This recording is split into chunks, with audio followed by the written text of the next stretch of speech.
Estos son muy lentos, estos electrodos, porque marcan hasta 2. Menos de 2 te miden. Entonces, sí. Como miden de un rango tan amplio, porque te miden de menos de 2, 1.20, 1.10, 1 te pueden detectar.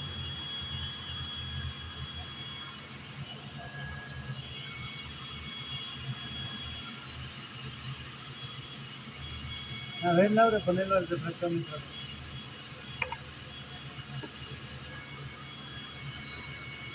Está con mosto, ¿no? Sí, tiene. Bueno, déjalo un poquito. Ya que estamos, vamos a meterlo. Ahí. Me digo cuánto tiene, a ver cuánto quedó con él.